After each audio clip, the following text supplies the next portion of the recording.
E como prometido, hoje nós estamos recebendo o juiz eleitoral em Paracatu, Dr. Rodrigo de Carvalho Assunção, que estará tirando dúvidas de todos nós eleitores quanto às eleições deste ano 2018. E você agora vai estar conseguindo aí saber o que pode e o que não pode nesses próximos dias até a hora da eleição. Boa tarde, doutor Rodrigo, seja bem-vindo. Boa tarde, muito obrigado. Eu que agradeço. Doutor Rodrigo, a gente realmente tem recebido muitas perguntas dos eleitores aqui de Paracatu e também de fora. A TV também ela é transmitida via internet. E a gente poderia começar com as dúvidas mais comuns, né? Qual é o horário de votação e quais são os documentos necessários para o eleitor votar? Bom, horário de votação das 8 às 17 horas, no próximo domingo. O eleitor, nós recomendamos que o eleitor leve um documento com foto, por exemplo, uma identidade ou carteira de habilitação, mesmo aquele eleitor que tiver feito o cadastramento biométrico, né? Esse eleitor ele pode levar o e-título, porque o e-título ele identifica a fotografia do eleitor, né? Aqueles que não o fizeram, o e-título não serve. Então a recomendação geral, leve um documento com foto, e aí não vai haver problema para votar. Entendi. Qual que vai ser a ordem da votação neste ano? Bom, primeiro cargo deputado federal, depois o seguinte deputado estadual, dois cargos de senador, né, governador e por último presidente. Pedimos especial atenção do eleitor para que observe essa votação, leve a colinha eleitoral que o TRE disponibiliza no site. O site TRE tem essa cola eleitoral e também no cartório eleitoral aqui em Paracatu nós fornecemos, temos impresso. Quem desejar, vá até o fórum, busque a sua cola eleitoral e aí anote já os números dos candidatos para não ter nenhuma dúvida na hora da votação e nenhum problema. Pode ser que vote errado, né, votando na legenda, por exemplo. Né, pode imaginar que está votando no presidente, por exemplo, inverter a ordem e vota na legenda. Entendi. E aí, né, perde o voto do candidato. Entendi. Com relação à colinha, uma pergunta que é o seguinte, por exemplo, eu recebi uma colinha de algum candidato do qual eu vou votar e eu acabei preenchendo os outros. Eu posso levar essa colinha também? Pode, não há problema, né? O que nós temos dito que é a vedação no dia da eleição que o candidato, que o eleitor, na verdade, não venha de modo algum manifestar a sua preferência pelo candidato. É uma manifestação silenciosa, né, da preferência do eleitor, mas que ele não faça agrupamentos, aí sim pode se caracterizar até um crime, né? Mas não há problema se levar a cola que um candidato oferece, ele preenche os outros números. Quem são as pessoas que são obrigadas a votar? Bom, de 18 a 70 anos de idade, o voto no Brasil é obrigatório. Essas pessoas têm que votar, sob pena de então justificar, né, o motivo pelo qual não votou, ou depois ter que procurar a justiça eleitoral para regularizar a sua situação. Então, de 16 a 18 que já tem o título não tem obrigação e acima de 70 anos também não tem obrigação de ir votar? Não tem obrigação. Ok. Doutor Rodrigo, quem tem preferência na hora de votar? Bom, pessoas idosas, a preferência, pessoas gestantes. Geralmente, em cada sessão eleitoral vai haver o aviso, né, das pessoas que têm a ordem de preferência na votação, e ao chegar, né, no local de votação, elas vão poder votar preferencialmente. Geralmente, né, pessoas com problemas, pessoas deficientes físicas, essas pessoas, em geral, elas têm a preferência na votação. Doutor Rodrigo, com relação à lei seca, como é que vai funcionar esse ano em Minas Gerais? Bom, houve uma regulamentação entre as polícias, inclusive editado um ato para isso. Então, proibida a venda de bebidas alcoólicas no horário entre 6 às 18 horas, o dia 7 de outubro. E se houver segundo turno também, a mesma determinação. Entendi. Vamos agora a algumas perguntas dos nossos telespectadores. Eu não votar no primeiro turno, no segundo eu posso votar? Sim, até porque o prazo para justificativa é de 60 dias. Então, o eleitor pode normalmente votar no segundo turno, mas não pode se esquecer de fazer a justificativa dentro do prazo. Nós vamos agora dar uma olhadinha também numa outra pergunta. Se eu esquecer meu título, posso votar assim mesmo? Sim, levando o documento com foto, né, não há necessidade até de levar o título. Claro, facilita, mas pode votar normalmente. Não será possível votar, né, se não tiver documento com foto identificando o eleitor. Sobre o título, doutor, a gente tem mais uma pergunta. Não fiz o cadastro de minha digital. Posso votar? Pode votar normalmente. Em Paracatu, o cadastramento biométrico não é obrigatório. Todas aquelas filas que se formaram no fórum, né, até foram desnecessárias, a gente avisou. O eleitor, quando encerrar a votação, inclusive, o eleitor pode, a partir do mês de novembro, né, procurar a Justiça Eleitoral, cartório eleitoral, para fazer o cadastramento biométrico, aquele que não fez. Ainda não é obrigatório, mas já pode antecipar. E aí pode entrar no site do TRE de Minas e fazer, cadastrar, agendar o atendimento para evitar filas depois que as eleições se encerrarem. Doutor Rodrigo, mais uma pergunta. Eu queria saber como ter um ponto na roça, na agricultura que a gente mora, para ajeitar esse negócio de vigilização do título. Ele pergunta o seguinte: pessoal que mora na zona rural, ele vai ter então ponto para fazer a digitalização do título? No caso, eu acredito que seria fazer o cadastramento biométrico. Bom, após as eleições, nós infelizmente não temos, né, aqui em Paracatu, um posto de atendimento para a zona rural. Então, quando o eleitor desejar realizar o cadastramento biométrico, ele tem que procurar o fórum local, né? Como eu disse, ainda não é obrigatório para Paracatu, é facultativo. O dia que ele vier na cidade e estiver passando próximo ao fórum, ele pode se dirigir ao cartório eleitoral e fazer o seu cadastramento biométrico. Ok. Mais uma pergunta. Se houver fila em minha sessão às 17 horas, o que acontece com quem ainda não votou?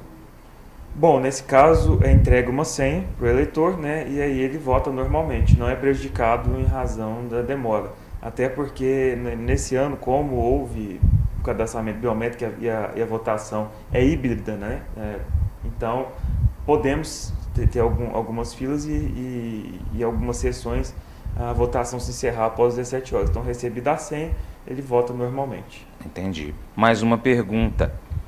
Depois que encerra a votação, é verdade que será fixada na porta o resultado impresso daquela urna? Sim, é emitido o boletim da urna, né, com o resultado daquela urna. E o eleitor também, nessa eleição, ele tem um aplicativo que ele pode baixar gratuitamente, a depender do seu sistema do celular, né, que ele vai acompanhar cada boletim de cada urna. Então ele pode buscar no site do TRE a indicação desse aplicativo, ele baixa o aplicativo no celular e do celular ele sabe qual foi a votação daquela urna eletrônica, né, qual foi o resultado daquela urna eletrônica. Muito bom. Doutor Rodrigo, como posso saber o resultado das eleições? O senhor já acabou de falar, então. E como justificar a ausência nas eleições? Bom, basta procurar o cartório eleitoral, né, isso após as eleições. No dia das eleições, se porventura o eleitor estiver em alguma cidade, pode também se dirigir a alguma sessão e ali vai ser feita a justificativa. Se ele já quiser adiantar, né, pode inclusive pegar o formulário no site também, preencher e levar alguma sessão onde estiver ocorrendo a votação. Se ele já quiser fazer isso no dia da votação, tem 60 dias, como eu disse, para fazer a justificativa, aí basta procurar o cartório eleitoral. Passado esses 60 dias, se ele não justificar, ele paga uma multa, alguma coisa assim? Sim, aí há os impedimentos, né, por não ter votado, então ele tem que regularizar a sua situação, senão ele pode ter problemas aí, vários, né, por não ter votado, aí vai ter que pagar uma multa. Com relação à votação também, tem uma dúvida grande que algumas pessoas até esqueceram, por exemplo, da questão do voto em trânsito. Vamos supor, eu vou para a praia no período do segundo turno e não fiz o meu cadastro para votar em trânsito. Haverá uma oportunidade agora entre o primeiro e o segundo turno? Não, já foi encerrado o prazo, né, para requerimento do voto em trânsito. Infelizmente, não poderá votar caso o eleitor estiver viajando aí no segundo turno. Então aí só cabe a justificativa. Só a justificativa. Ok. Mais uma dúvida pelo WhatsApp. Caso haja segundo turno e eu hoje tenha decidido viajar, a gente já falou sobre essa questão do voto em trânsito. E qual que seria então, doutor Rodrigo, a diferença entre voto branco e voto nulo? Basicamente não há uma diferença. Ambos os votos, tanto o voto branco como o voto nulo, eles não são computados como votos válidos. Desse modo, né, quando o resultado é apurado, apenas os votos válidos, que são a votação do próprio candidato, é que é considerada. Então essa votação ela fica à parte, né? Ela não é considerada. Não são votos válidos. Entendi. Então, votos válidos são apenas aqueles que vão nos candidatos e legendas. Exatamente. Tá. Com relação a essa questão do voto em legenda, tem uma dúvida que, inclusive, rodou pelo WhatsApp. Se eu votar, por exemplo, apenas para 2 candidatos e os outros eu deixar em branco ou anular, eu perco esses 2 votos que eu já computei ali na urna? Não, de modo algum. Se o eleitor vota em branco e anula algum candidato e na sequência vem votar no candidato de sua preferência, esses votos, os votos válidos, né, do candidato da sua preferência, eles não são perdidos, né? Não, entendi. Isso é uma informação equivocada. Seu candidato, posso entrar com a camiseta do meu candidato para votar? Essa questão da camiseta, em razão da própria redação do artigo, ela foi regulamentada recente agora. Na data de ontem recebemos um ofício do TRE. É sim possível ao eleitor manifestar sua opinião quanto ao candidato, desde que seja silenciosa, né? O eleitor não pode fazer a boca de urna, tentar angariar votos para o candidato. Ele pode sim colocar a camiseta do seu candidato, comparecer à votação, desde que seja uma manifestação silenciosa. Não pode formar grupamento também, né? Grupamento de eleitores com o intuito de buscar angariar votos para candidatos. Então, fica esse conselho. Pode sim utilizar a camiseta, desde que faça a manifestação silenciosa, sem a intenção de buscar votos, né, para o candidato que ele tem preferência. No dia da eleição, dia 7, eu posso deixar o meu carro adesivado, usar a bandeira? Sim, só que há algumas recomendações, né? O adesivo ele tem que seguir toda aquela recomendação da lei eleitoral quanto a tamanho, né? Isso não há problema. O que acontece é que alguns eleitores tentam fazer o efeito outdoor, né? Que é colocar o veículo bem próximo a uma sessão eleitoral de forma irregular, para ficar parecendo que o eleitor que vai ali votar, que ele tem a impressão de estar vendo um outdoor. Então isso aqui não pode, né? Então o carro pode continuar adesivado desde que obedeça a essas limitações, né? Não ficar tão próximo da sessão eleitoral, não deixar o carro parado ali o dia todo, porque aí de certo modo estaria caracterizado esse efeito outdoor, né? Que é justamente trazer ao eleitor essa imagem do candidato que está ali no veículo. Doutor Rodrigo, ainda com relação à manifestação do eleitor, houve-se que algumas pessoas disseram que no dia anterior, por exemplo, sábado, dia 6 agora, pode-se utilizar, por exemplo, um carro de som, numa carreata, numa caminhada. Isso é verdade? E até que hora, se for verdade? Bom, é possível a utilização de carro de som desde que esteja em carreata, né? E o comício ele é permitido até as 24 horas do dia anterior à eleição. Então, no dia da eleição, de modo algum, né? No dia anterior, carro de som, desde que dentro da carreata até as 22 horas, comício até 24 horas. Também a distribuição de panfletagens, no caso, já que é uma manifestação, né? Sim, o que não pode é no dia da eleição, né? Que nós gostaríamos de frisar, o crime de boca de urna, né? Na eleição passada tivemos vários derrames de santinhos, né? E a cidade fica suja.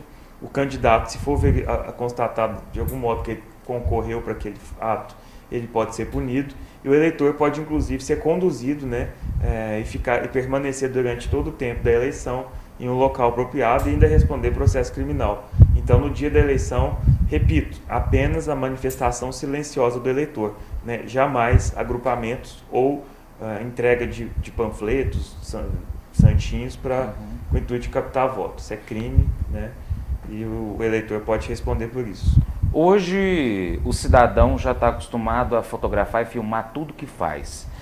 Na hora de votar, eu posso levar o meu celular? Como que eu devo me comportar com esse aparelho que sempre está andando comigo? Eu posso, por exemplo, fotografar eu digitando ou filmar eu digitando o voto? Não, porque nesse caso, de certo modo, estaria exatamente com a fotografia violando o sigilo do voto. Então, nós recomendamos que o eleitor, claro, pode levar o seu celular, mas desligue, né, no momento da votação, e depois pode, enfim, dar a destinação que quiser. Mas no momento da votação, nós recomendamos que não fotografe, né? Que desligue o aparelho celular.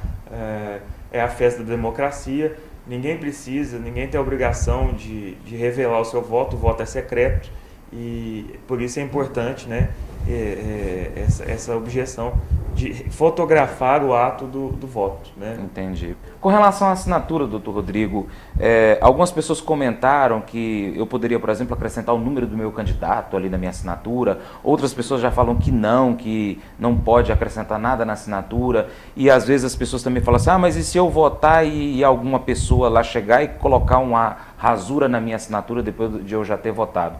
Tem algum problema? Como que acontece essa sequência ali na minha sessão? Nós já orientamos os mesários, né, a orientar os eleitores a não fazerem isso, né? Isso pode trazer algum transtorno.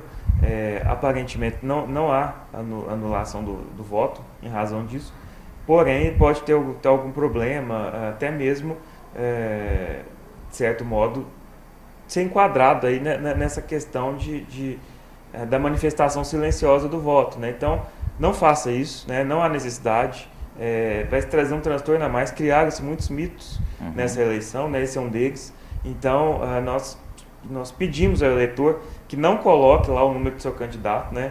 Para evitar problemas, porque não há necessidade de fazer isso. Entendi.